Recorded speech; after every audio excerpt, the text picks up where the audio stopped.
बड़ी संख्या में हमारे सभी समाजवादी पार्टी के नेता जो उस मंच पर हैं, सभी नेता, सभी पदाधिकारी और इस चुनावी सभा में उपस्थित बड़ी संख्या में हमारे आदरणीय बुजुर्ग, किसान भाई, नौजवान साथी, माताएं, बहनें और पत्रकार बंधुओं, मैं सबसे पहले आप सबका धन्यवाद और आभार प्रकट करना चाहता हूं। मैं बधाई देना चाहता हूं कि अभी कुछ दिन पहले ही बहुत ऐतिहासिक कार्यक्रम हुआ था। जब मैं रथ के साथ आया था, बहुत ऐतिहासिक कार्यक्रम हुआ था। उसी समय भारतीय जनता पार्टी को पता लग गया था कि बुंदेलखंड की जनता इस बार परिवर्तन चाहती है और मुझे पूरा भरोसा है कि इस बार भी बुंदेलखंड की जनता इतिहास लिखने का काम करेगी। जहां 14 में, 17 में, 19 में बड़ा समर्थन भारतीय जनता पार्टी को मिला। ये डबल इंजन की सरकार जब से आई है, ये डबल इंजन की सरकार जिसने हर एक को धोखा देने का काम किया है, इतना झूठ बोलने का काम किसी सरकार में नहीं हुआ होगा जितना इस भारतीय जनता पार्टी की सरकार में हो रहा है। अभी मैं झांसी होकर के आया हूं। झांसी में भी ऐतिहासिक कार्यक्रम था। झांसी के लोग अब झांसे में फंसने वाले नहीं हैं। बताओ, यहां महोबा के लोग तो झांसे में नहीं फंस जाएंगे। इनके नेताओं के आपने भाषण सुने होंगे। इनके नेता लगातार बड़ी बड़ी बातें कर रहे हैं और इतने बड़े सपने दिखा रहे हैं जिसकी कोई कल्पना नहीं कर सकता है। इनके नेताओं ने जितना झूठ बोला है, शायरी राजनीति में किसी ने इतना बड़ा झूठ बोला होगा। याद कीजिए हमारे किसान भाई, जिनको इन्होंने कहा कि सरकार बन जाएगी तो हमारे किसानों की आय दोगुनी हो जाएगी। बताओ, किसी किसान भाई की आय दोगुनी हुई हो तो बता दो। जो पैदावार की, उसकी भी कीमत ये सरकार नहीं दिला पाई।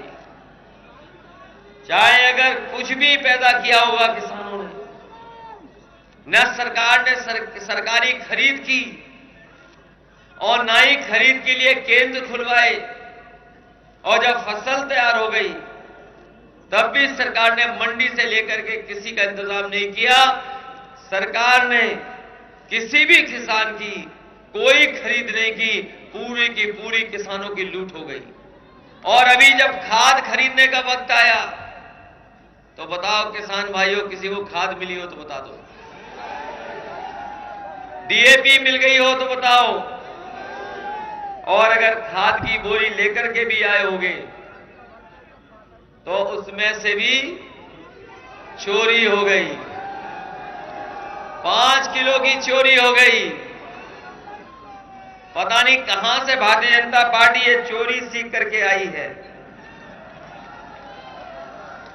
इसलिए इस बार जहां बुंदेलखंड में समर्थन मिलता था, इस बार बुंदेलखंड की जनता भारतीय जनता पार्टी के लिए दरवाजा बंद कर देगी।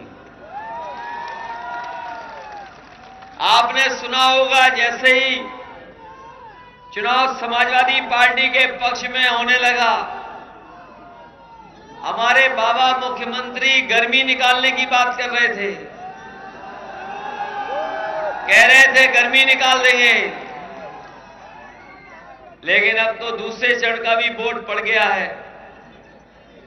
पहले चरण में थोड़ी बहुत गर्मी निकाली थी।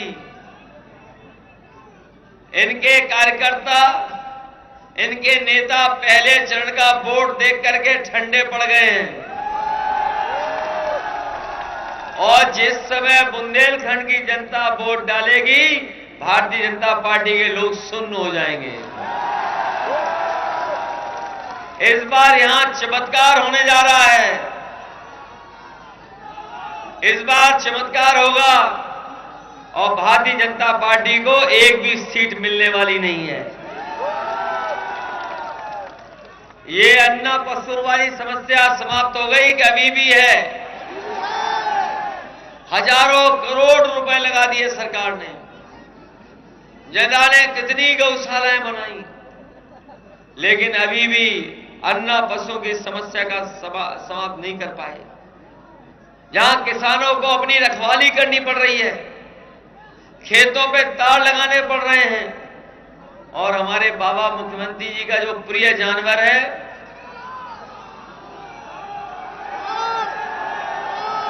उसने भी बहुतों की जान ले ली है।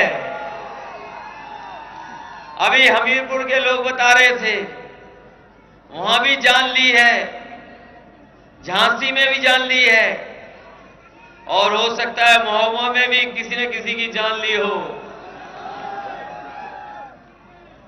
इसलिए समाजवादी पार्टी ने तय किया है, अगर जानवर के मारने से, सांड के सींग के मारने से अगर किसी की भी जान गई होगी, तो सरकार से 5 लाख रुपए से उसकी मदद करने का काम करेंगे।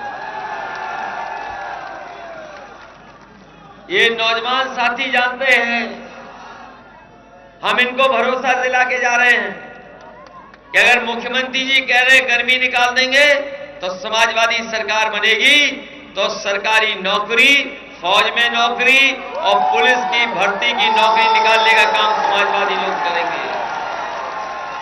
और हम आपको ये भी भरोसा दिलाते हैं कि 11 लाख पद अभी खाली है, नौकरियां खाली है सरकारी। एक एक नौकरी निकाल करके अपने नौजवानों को देने का काम समाजवादी सरकार में होगा।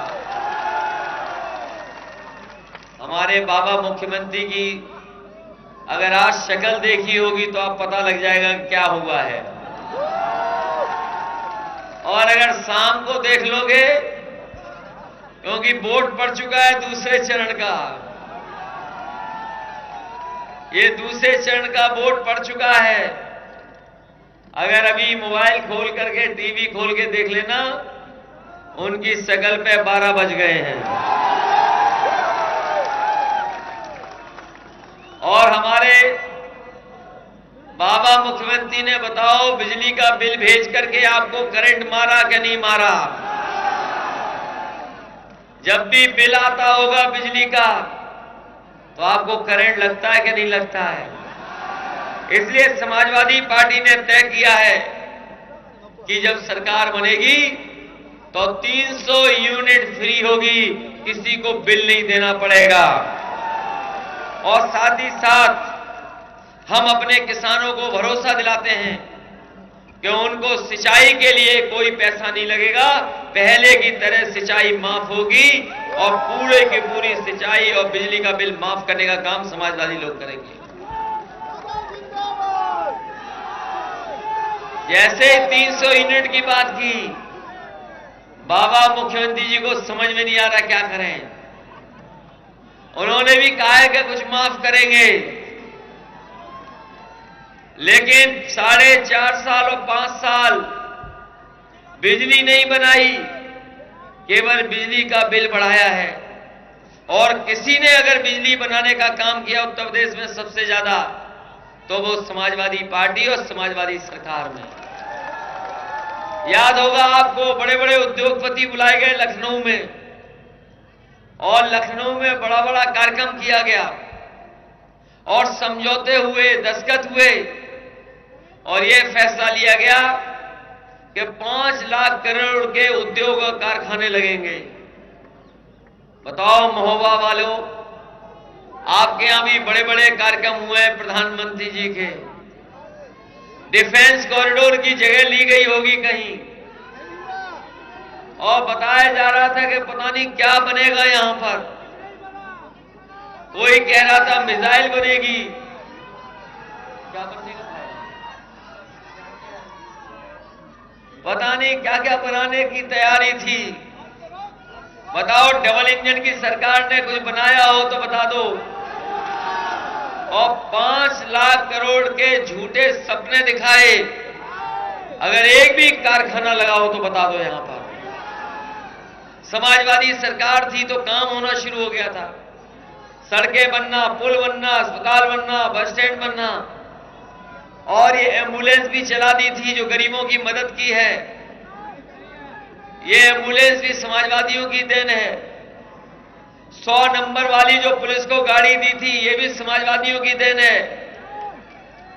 बाबा जी ने जब से नंबर बदला है 100 का 112, हमारी पुलिस को भी कबाड़ा कर दिया। और इस सरकार में डबल इंजन में कोई चीज डबल हुई है तो भ्रष्टाचार डबल हुआ, और कोई चीज डबल नहीं हुई। आपने तस्वीर देखी होगी, टीवी पे देखा होगा कि बाबा मुख्यमंत्री लखनऊ में कंप्यूटर बांट रहे थे, लैपटॉप बांट रहे थे, टैबलेट बांट रहे थे और स्मार्टफोन बांट रहे थे।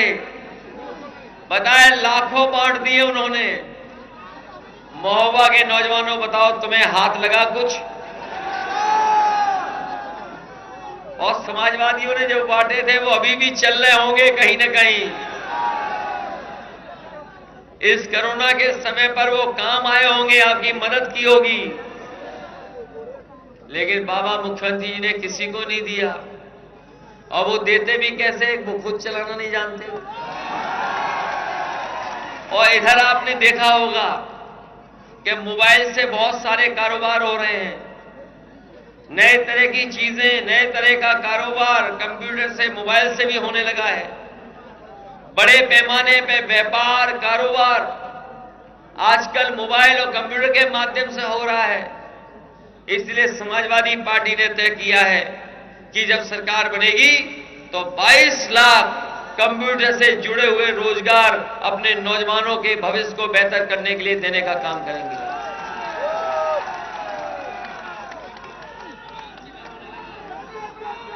ये हमारे बीएड वाले, बीएड और टीटी वालों ने तो पढ़ लिया होगा हमारा मैनिफेस्टो। कितने सालों से आंदोलन कर रहे हैं आप, कोई सुनवाई नहीं हुई। आपकी भी समस्या का समाधान समाजवादी सरकार में होगा।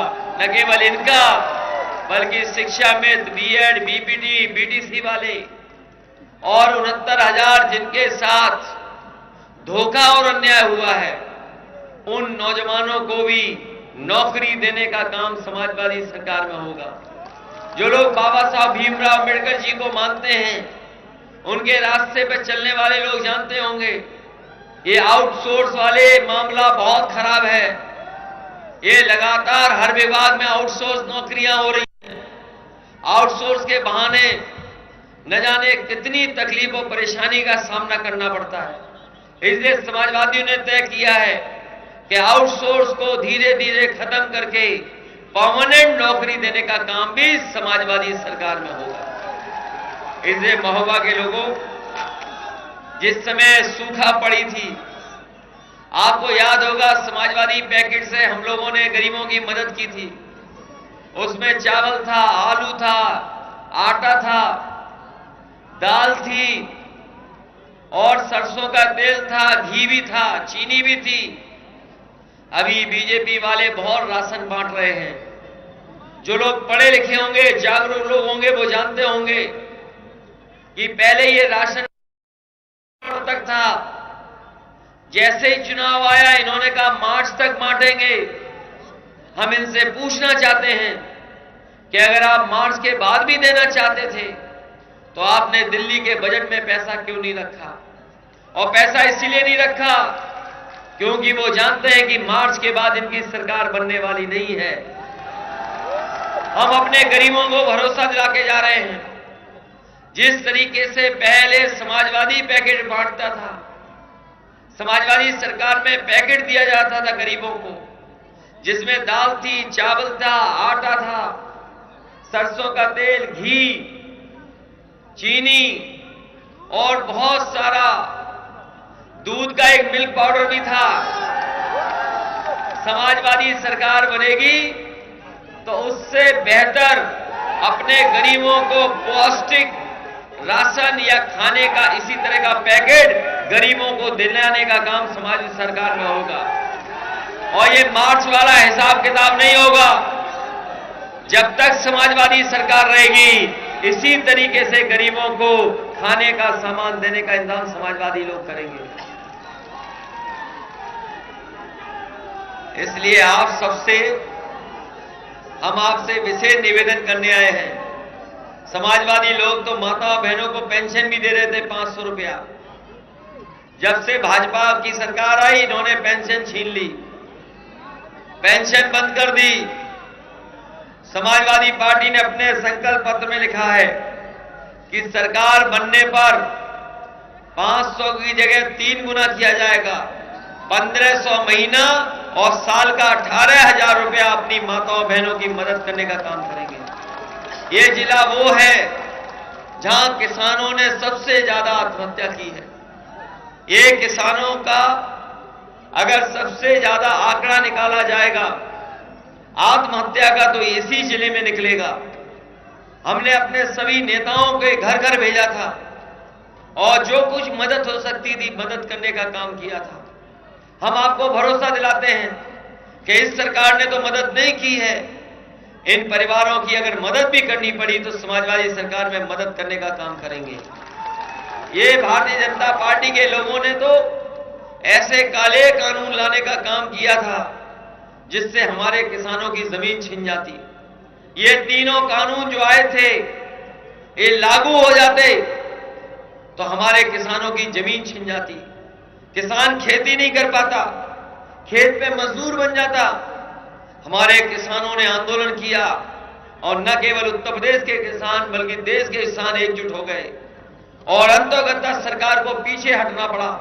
किसान पीछे नहीं हटे लेकिन सरकार पीछे हट गई है और तीनों कानून वापस हो गए हैं। लेकिन यह मत समझना कि तीनों कानून वापस हो गए। ये सरकार हो सकता है फिर ले आए, लेकिन समाजवादी सरकार बनेगी तो कोई भी ऐसा काला कानून उत्तर प्रदेश में किसानों के ऊपर लागू नहीं हो सकेगा। और आपको याद होगा आंदोलन में 700 से ज्यादा किसान शहीद हुए, 700 से ज्यादा किसानों की जान गई, एक भी परिवार की मदद नहीं की। समाजवादी पार्टी ने तय किया है सरकार बनने पर उन परिवारों की 25 लाख रुपए से मदद करने का काम करेंगे। और जिस तरीके से हमने देखा है पहले चरण से और दूसरे चरण में भी जो सूचना आ रही है, ये भारतीय जनता पार्टी के लोग कान पकड़ करके अगर 700 बार भी उठक बैठक लगाएंगे तब भी किसान इनको माफ करने वाले नहीं हैं। बताओ किसान भाइयों, माफ करोगे आप? इन्हें माफ करोगे जिन्होंने डीजल महंगा कर दिया, पेट्रोल महंगा कर दिया और सरसों का तेल भी महंगा कर दिया। समाजवादी पार्टी का पता कर लेना, हमने कहा है मंडियां बनाएंगे, जो हमारे किसान सरसों पैदा करते हैं उनकी मदद करेंगे, तिल पैदा करने वाले किसानों की मदद होगी। और अगर हमें सरसों के तेल को निकालने के लिए बड़ा कारखाना लगाना पड़ा तो चाहे 100 करोड़ 200 करोड़ 300 करोड़ की भी सब्सिडी देनी पड़ी देंगे, जिससे कि सरसों का तेल ही बुंदेलखंड में होने लगे और हमारी कीमतें भी कम हो जाएं। इसलिए बताओ, मदद करोगे कि नहीं करोगे? इस बार इतिहास बनाना है कि नहीं बनाना है? जिन्होंने बुंदेलखंड को धोखा दिया उन्हें सबक सिखाओगे कि नहीं सिखाओगे? और जिन्होंने कहा गर्मी निकाल लेंगे उनको ठंडा करोगे कि नहीं करोगे? जिन्होंने किसानों को धोखा दिया उन्हें सबक सिखाओगे कि नहीं? झांसी वाले तो नहीं आने वाले झांसे में, बताओ महोबा के लोग तो नहीं आ जाओगे झांसे में? ये झूठ बोलने वालों को सबक सिखाओगे कि नहीं सिखाओगे?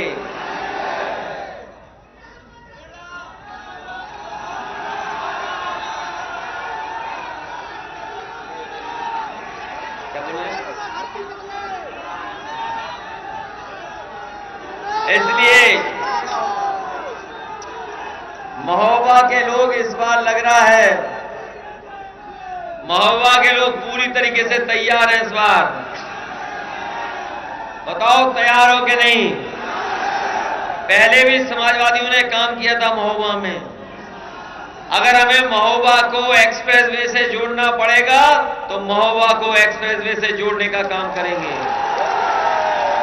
और ये हमारा छोटा जिला है, याद करो समाजवादी सरकार थी तो तमाम विकास की योजनाएं दी गई थी और सबसे पहला सोलर से बिजली बनाने वाला प्लांट भी अगर कहीं लगा था तो महुआ में लगा था। अगर हमें सबसे पहले बिजली की सुविधा और 300 यूनिट बिजली माफ का फैसला लेना पड़ा तो सबसे पहले महोबा जिले में लेकर के समाजवादी लोग सुविधा देने का काम करेंगे। ये लोग कहते हैं कि पैसा कहां से आएगा। आपने देखा होगा एक बैंक से पैसा लेकर के भाग गया भगोड़ा, 28 बैंकों का पैसा ले गया, एक दो बैंकों का नहीं, 28 बैंकों का। ये उतना पैसा है जिससे पूरे उत्तर प्रदेश के किसानों की 300 यूनिट फ्री बिजली मिल सकती थी। बताओ भागा है और पहले भी भागे थे और बैंक का पैसा लेके भागे थे, वो सब कहां के थे? इसलिए उत्तर प्रदेश को बचाओगे कि नहीं बचाओगे? ये बदहाली को खुशहाली के रास्ते पे ले जाने का चुनाव है, संविधान बचाने का चुनाव है और लोकतंत्र बचाने का चुनाव है। बताओ लोकतंत्र बचाओगे कि नहीं बचाओगे? इसलिए दोनों प्रत्याशी हमारे रामजीवन दत्ता जी हैं, चरखारी से चुनाव लड़ रहे हैं, इनकी मदद करना, और मनोज तिवारी जी आपके महोबा सदर के प्रत्याशी हैं, इनकी भी मदद करना। हम आपको भरोसा दिलाते हैं जिस तरीके से पहले विकास की ओर ले जाने का काम समाजवादियों ने किया था, अपने किसानों की मदद, नौजवानों को नौकरी रोजगार, व्यापारियों की मदद और तमाम सुविधाएं देने का काम हम लोग आने वाले समय में करेंगे। इन्हीं शब्दों के साथ आप सबका बहुत बहुत धन्यवाद और बहुत बहुत आभार।